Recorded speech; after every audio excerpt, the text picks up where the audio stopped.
The first time I saw her again, she was laughing in another man's arms. And I realized hell really does have a sense of humor. I hadn't planned to be there. I never planned anything after she left. Julia always said I lived like a storm, unpredictable, messy, impossible to contain. But she loved that about me, or at least she used to. Now she was standing in the middle of a luxury engagement party at the Grand Pearl Hotel, her diamond ring catching every flash of camera light, looking every bit the perfect fiancé to Richard Lawson, the billionaire investment guy with the personality of a tax form. I was supposed to be invisible that night, just another name on the catering staff list, blending in behind the white uniform and polite smile. That's what you do when the woman who once shared your bed is marrying someone else. You hide. Except Julia never liked letting me hide. When her eyes met mine across the crowd, everything stopped: the music, the laughter, even my pulse. For one brutal second I thought she'd forgotten me. Then her lips parted, and I saw its smallest tremor of guilt. She remembered everything. A week later I found out she'd hired a private investigator to follow me. Apparently the universe wasn't done laughing yet. The guy tailing me was terrible at his job. I caught him on the third day, halfway through his second cup of burnt diner coffee while pretending to read the newspaper upside down. I didn't confront him right away though. Curiosity is a dangerous drug, and I wanted to know why she cared enough to spy on me after breaking both my heart and our silent marriage vows. When I finally approached him, I just smiled and slid into the booth across from him. "So," I said, "Julia sent you?" His face drained faster than cheap wine. That's how I learned that Julia had been trying to make sure I was okay. Her words, not mine. Apparently, guilt made her generous enough to spend $500 a day checking whether I'd finally moved on. The irony? I hadn't. I was still half in love with her ghost and half trying to kill the memory. The truth is, Julia and I were never supposed to happen. She came from money, structure, and expectation. I came from chaos. I was a photographer chasing dreams through crack streets and forgotten towns. She was a lawyer, polished and purposeful, built for boardrooms and brunches with pearls. We met in the kind of way that ruins you for all other beginnings: an elevator stuck between floors on a rainy Tuesday. It was supposed to be an inconvenience. Instead, it became a confession booth. She told me about her fiancé back then, a man she didn't love but couldn't disappoint. I told her about the places I wanted to go, the people I wanted to photograph, the life I was too scared to live fully. Somewhere between those 43 minutes, something shifted. By the time the elevator started again, she wasn't just a stranger anymore. We tried to stay away from each other after that. God, we tried. But fate, or whatever twisted sense of humor it has, kept throwing us together. Courtrooms, gallery events, late-night diners. Each time we told ourselves it was just coincidence. Each time we lied. The first time she kissed me, it felt like the world went quiet. The second time she cried. Because she knew what it meant and what it would cost. She left her fiancé a month later, moved into my tiny loft apartment that smelled of paint and broken dreams. We built a life that was secret but sacred. We cooked dinner barefoot, danced to old records, made love like the world would end. It was the kind of love that consumes you slowly, the kind that makes everything else look gray in comparison. But love built on lies always crumbles. Her parents found out. The next morning she was gone. No note, no goodbye. Just silence and a wedding announcement 2 months later, hers and Richard's. I saw it on social media the way everyone else did. Her smile looked practiced, her eyes didn't. That was 3 years ago. Now here she was again, still beautiful, still unreachable, and still ruining my ability to breathe. I should have walked away when I learned she was engaged again. I should have deleted her from my mind, blocked her name, moved to another city, another planet. But instead I did something worse. I decided to find out why she was really watching me. Because I didn't believe her reason, not for a second. No one hires a private investigator just to make sure an ex is doing okay. Especially not someone like Julia. She was too controlled, too careful. And the more I thought about it, the more it felt like something else was hiding beneath her perfect facade. So I did what any self-respecting ex-lover/photographer would do. I followed her instead. New York at night has a way of telling the truth. The lights don't lie. I watched Julia leave her office at 9:32 p.m. sharp. She wasn't headed home or to Richard's penthouse on Fifth Avenue. Instead, she took a cab downtown, toward the Lower East Side where no lawyer in designer heels should be after dark. She stopped at a rundown bar, the Blue Room, the kind of place that smells like whiskey and forgotten dreams. I stayed outside long enough to see her meet another woman. A blonde with cropped hair, tattoos, and the kind of smirk that said trouble was her native language. They talked. Julia cried. The blonde reached out, wiped her tears. And my heart twisted into something ugly. Jealousy is a poison, and I swallowed it whole.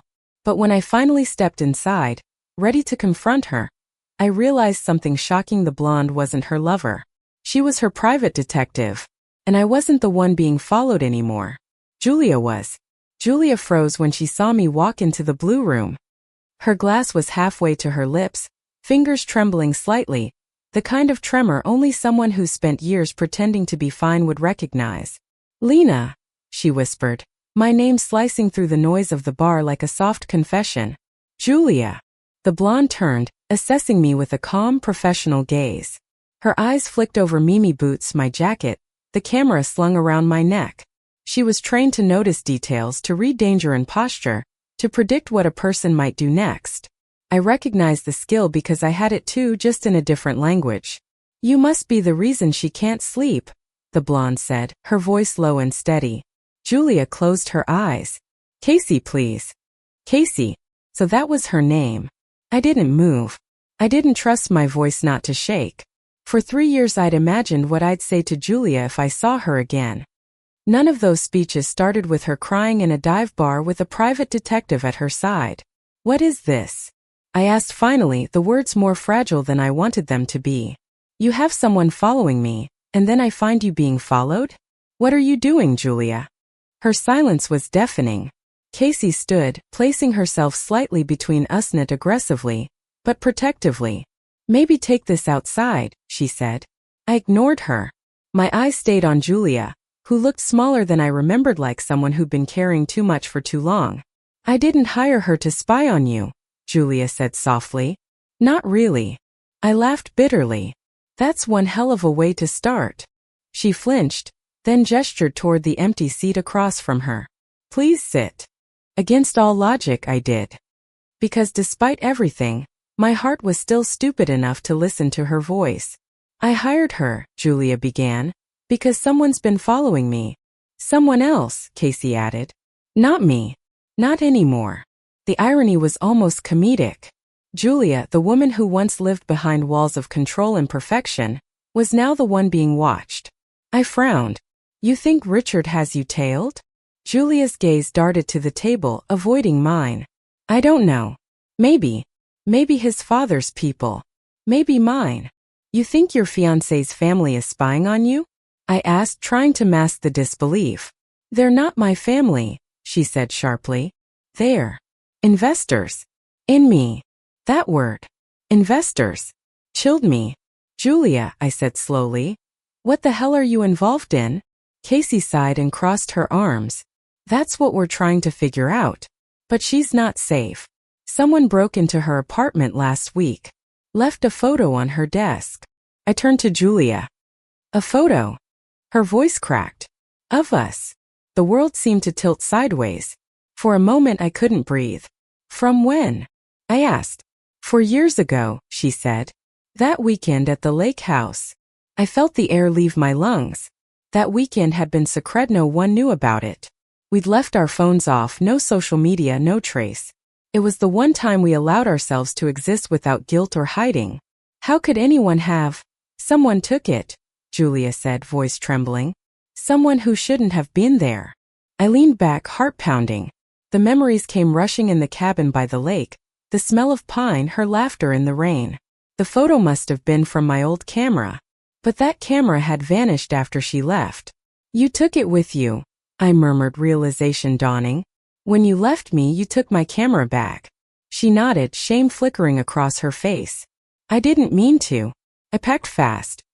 I didn't even realize until weeks later. When I found it, I couldn't." She stopped. "Couldn't delete them?" I finished for her. Tears welled in her eyes. They were the only proof that what we had was real. For a long time, none of us spoke. The jukebox hummed some old blues song in the background, a melody that felt like heartbreak with a cigarette. Then Casey broke the silence. Whoever took that photo wanted her to know they could get close. And they wanted her to panic. I looked at the detective studying her. Up close, she was even more striking, hard edges softened by empathy. There was something about the way she carried herself, like she'd seen too much and cared too deeply anyway. Why tell me all this? I asked. You could have just ignored it. Let me stay out of it. Julia's eyes lifted to mine. Because I think you're already in it. That night changed everything. I didn't sleep.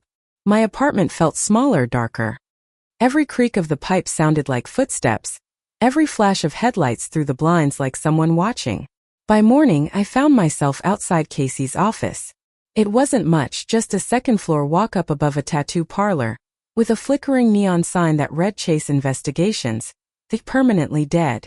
She opened the door before I could knock. Knew you'd show, she said.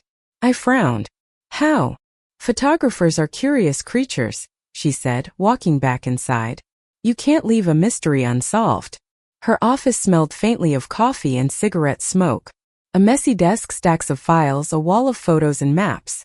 Organized chaos, the kind of place that felt lived in. Julia doesn't want you involved, she said. Julia doesn't get to decide that anymore. Casey smirked. You're stubborn. She taught me well. That earned a laugh, a real one, low and warm. She sat behind her desk, pulling a file from the pile. Here. I ran background checks. Richard Lawson's clean, but his company isn't. They're laundering money through shell accounts in Singapore. Julia's name appears on some of the legal documents. If it blows up, she's the scapegoat. I blinked. So she's engaged to the guy who's using her as a front? Looks that way. I leaned forward. Then we stop it. We prove she's being set up. Casey studied me for a moment, then smiled faintly. You still love her. I didn't answer. Careful, Lena, she said softly. Love makes terrible strategy. Over the next week, I worked with Casey unofficially. I followed Julia's fiancé, photographed secret meetings, traced shell companies through a web of offshore accounts. It felt like stepping into a noir film where everyone wore masks. Somewhere along the way, the lines began to blur. Casey wasn't what I expected. Beneath the tattoos and sarcasm was a quiet kindness. She brought me coffee every morning without asking how I took it. She noticed when I hadn't eaten. She smiled in that rare, unguarded way that made my chest ache. One night, after hours of sorting through files, I caught her looking at me. What? I asked, trying not to blush. You photograph people for a living, she said. But do you ever let anyone really look at you?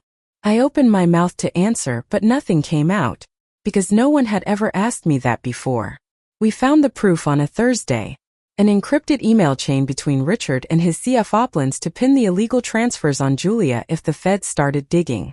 Casey printed it out, tapping the paper with a pen. This is it. This saves her. I should have felt relief. Instead, I felt dread.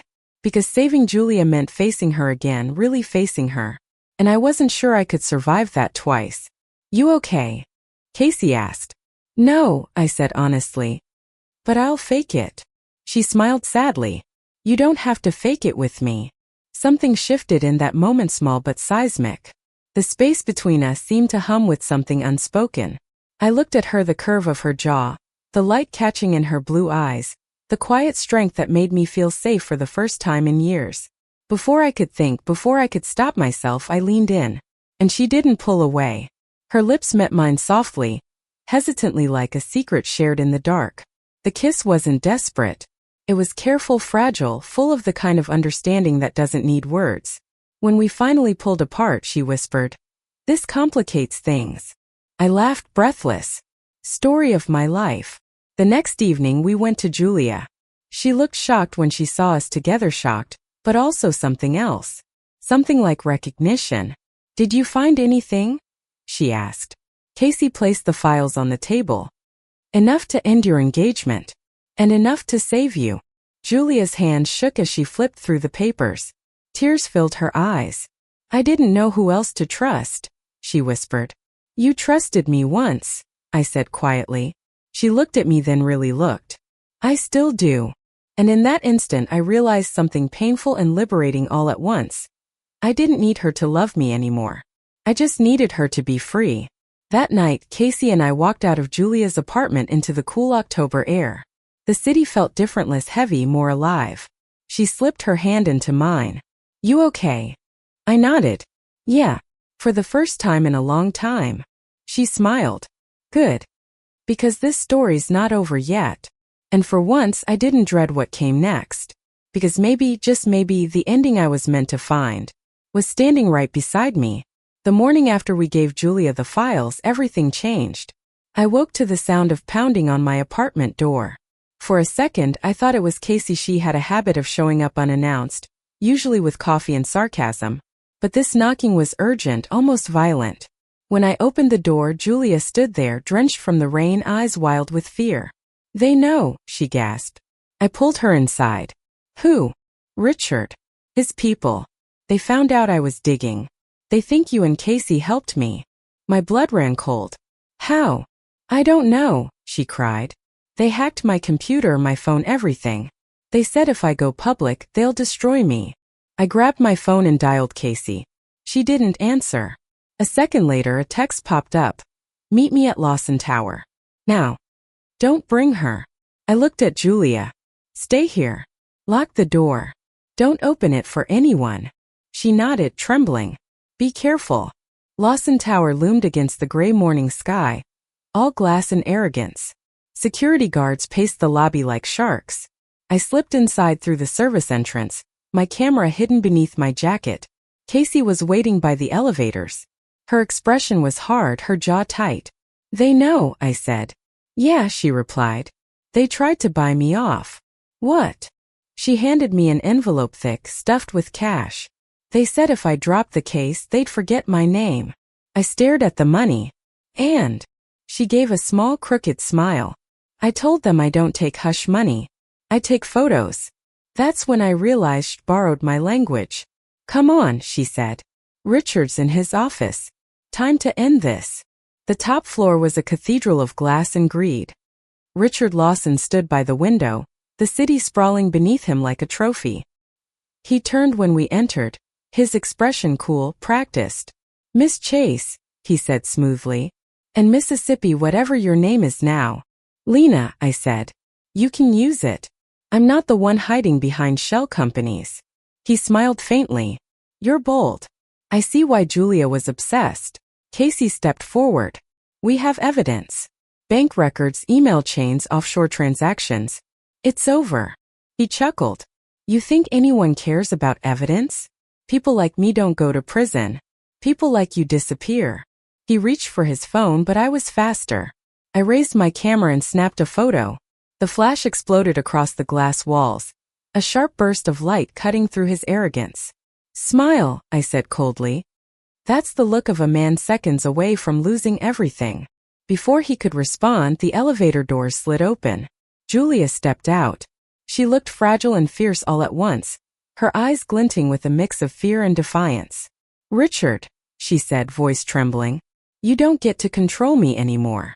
"Julia," he warned, "you're making a mistake." "No," she said, stepping closer.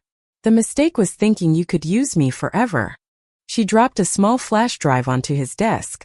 Every transaction, every wire, every document. Already sent to the SEC. His mask cracked. Just slightly. "You wouldn't," he said.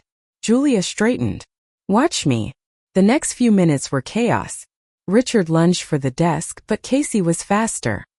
She pinned him against the wall, her forearm pressing into his throat with quiet, practiced precision. "Touch her," Casey hissed, "and I'll make sure you never lift another pen again." I pulled Julia back, heart pounding. She was shaking, tears mixing with the rain still clinging to her hair. "It's over," I whispered. She looked up at me. "Is it?" Before I could answer, the distant wail of sirens filled the air. By the time the police arrived, Richard was done. Julia gave her statement. The evidence we'd gathered was overwhelming. Casey handed over her notes, methodical and sharp, her voice steady. When it was finally over, we stepped outside into the rain. The city felt new again, like it had been washed clean. Julia turned to me, eyes soft. "Thank you, Lena, for not giving up on me." I smiled faintly. "You don't owe me anything." "Yes, I do," she said. "You gave me back my freedom." We stood there for a moment, the ghost of our old love flickering between us, beautiful, broken but no longer binding. Then she said something I didn't expect. She loves you, you know. It took me a moment to realize she meant Casey. Julia smiled sadly. Don't waste it. And just like that, she turned and walked away, disappearing into the crowd.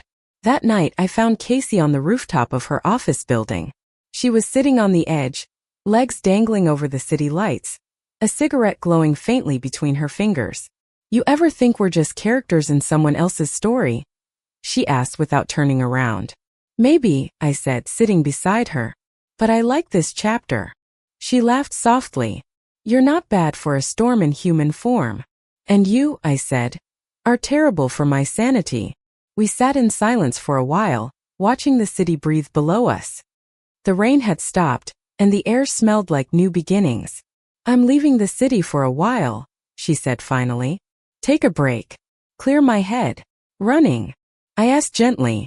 Resting, she corrected. You should come. I turned to her. That an invitation or a test? She met my gaze, her blue eyes steady. Does it matter? I smiled. Then yeah, I'll come. We left 2 days later. Drove until the skyline disappeared, replaced by mountains and silence. Somewhere along the highway we stopped for gas, and she bought me a cheap disposable camera. For old time's sake, she said. I snapped a picture of her right there, hair messy, sunlight on her face, a smudge of coffee on her thumb. Perfect, I said. Liar, she teased.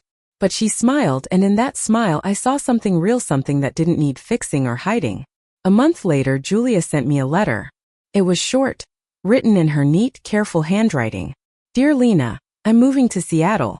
Starting over. Maybe I'll finally learn what it means to live without fear.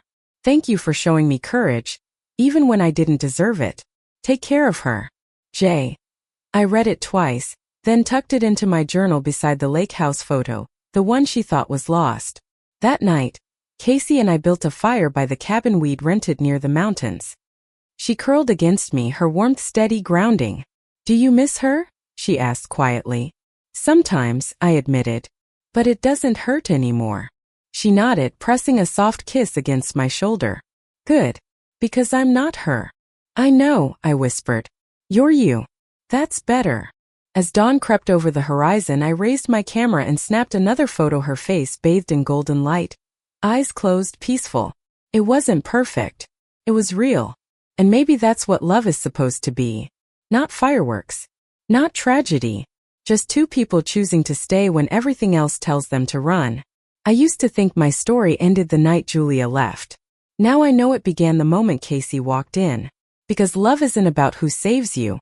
It's about who stays when the storm passes. Thank you for listening. Like and subscribe to get notifications about next videos.